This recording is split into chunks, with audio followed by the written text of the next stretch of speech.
Thanks for being with us today and welcome in the nice studio of Wallifornia MusicTech. Yeah, thanks for having me. How is it going for you so far? It's going great. I mean, it's a bit shameful, but I'm wearing an England shirt because England just won in the quarter-final, so yeah, it's a good day so far. Can you tell us how your project Vochlea is born? Sure, so it started just over 2 years ago whilst I was doing my master's project at the Royal College of Art and Imperial College London. And I had a blank canvas and I wanted to do something to do with music. I got inspired by a lot of different musicians. There's this amazing clip with Michael Jackson. He was one of the many artists that wrote a lot of stuff using his voice. You can look it up. He gets accused of plagiarism and he's in court defending this accusation of plagiarism, and they ask him, well, how do you write music? And so then he just sings all the parts to Billie Jean, and it just sounds amazing. And I just thought, if you can vocally create all these sounds, could you create some kind of technology that could listen to that, understand it, and create the corresponding sounds you want? And so that's where it started. Can you explain us how it's working basically? Sure. So, well, this is our microphone, but it's got a couple of filters and stuff like that, but it's basically just a microphone that's been optimized to work with our technology. And then the real intelligence is in our software, and that's doing real-time vocal recognition. So it works a bit like speech recognition, but it has to work a lot faster. And instead of identifying words, it's identifying different vocal sounds. So if I mimic an instrument, like if I make the sound of a guitar, or if I beatbox some drums, it's going to try and recognize what kind of instrument I'm creating, and absolutely in real time live, it will create the equivalent instrumentation, therefore letting you kind of play your voice as any instrument, basically. Could you show us? I'll give you a little demo of what I mean. So with, this is me just turning the volume on and off, by the way. If I want to do like a guitar and I'm making it kind of like D, D, D, D, D, D, D, D, or it's quite loud in here. Or if I do like brass, I can do.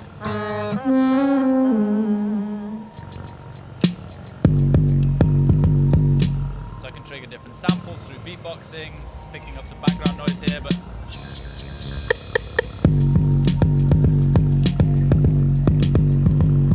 you have to forgive me, I'm not a very good beatboxer. You can also vocally add effects. There's lots of different instruments you can be triggering. It does pitch tracking. So the idea is that you could very quickly layer up a whole song using your voice and create a whole composition vocally.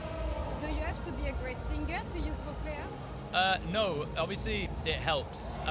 What we don't want to do is replace human creativity. So obviously what we're using here is artificial intelligence in the identification process. And there's some stuff out there that will, make you into an amazing singer, but then it removes the reward of the creative process. So obviously if you can sing in tune, then that does help. But the interesting thing is you don't need to be able to mimic an instrument well. Like people often say to me, oh, I've got a good brass sound. Like that's because I've been doing that stupid sound for ages. But you don't have to have a good impression of an instrument because it learns your voice and it becomes tailored to your voice. So if your brass impression's rubbish, that's fine. It'll just learn your bad impression. So if I want to use your microphone, first I need to buy it, of course, and then I have to be on Ableton or it's kind of softwares. Yeah. So we're launching a product in around October time on Kickstarter, and that will be for use with a digital audio workstation, a DAW. So that's Ableton. Would work with GarageBand absolutely fine, Pro Tools, Logic, all of those. It's going to work with any of them, but you would use it in conjunction with some other software. But we're also working on developing our first app, which will be for iOS mobile, and that will have its own sounds built in. And this is just the start as well. I mean, this audio recognition engine can actually sit at the center of lots of different tools for musicians, and also kind of fun, playful, interactive experiences. Okay, who are your targets currently, or the main customers of Vochlea? So we're starting targeting musicians. It makes a lot of sense because our product is basically already there already. We've had loads of musicians try it out. We've had musicians create songs on it. You can check out some of our videos on that. It's really cool. And much better than the stupid stuff that I've just been doing because I'm not a natural. And it makes a lot of sense to go to them. They're the people that are emailing us already saying, like, when is this available? So that's where we start. But actually, it's really interesting in this area at the moment because there's like two groups of people. One are digital musicians. So those are people using Ableton or something like that, making music through their laptop. And then there's this other group which are like mobile music makers.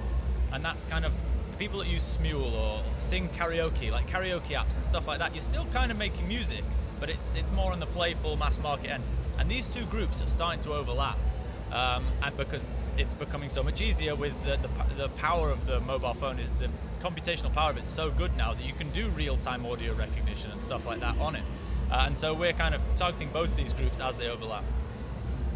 What are the biggest challenge currently of Vochlea?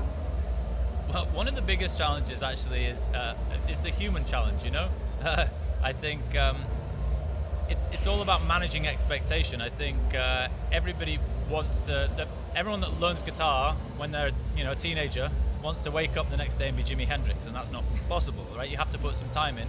And what we've done is create something that makes music creation a lot easier, but it doesn't remove the creative challenge. Writing a song is difficult. You can't just expect to be instantly good at composition. And so it's managing that expectations is one of our challenges. Pitch recognition is really difficult, not because our algorithms aren't good. Our algorithms are the best you can get, but people don't hit the right pitch that quickly. So it's actually the human challenge that's some of our biggest challenges, yeah. Vochlea, it's a tool for creativity, but do you see also that it could be a tool for with the educational side? For sure. One of the really interesting things, like I was just saying with the pitch there, is that you can fix the outcoming pitch to some kind of note, a bit like auto-tune, but not so that it really adjusts, keeps you in key or something, but you just can't sing between like a C and a C sharp. It's either a C or a C sharp. And so what happens is because it's real time and because you can hear the output, you automatically adjust your voice to match the pitch. So as a kind of pitch training tool, it's actually really helpful because you just do it without even realizing. You start to improve your own vocal range. It's interesting. Thank you. Cool, thank you. Are you going to see some gigs today? I really wanted to see Skepta tomorrow. And I don't know if I'm going to be here, and obviously Massive Attack's playing after that. I've just heard that there's a band from Sheffield on, that's quite near where I'm from, on later tonight, so I might try and catch them, but I've just been in the startup garden most of the time. Okay.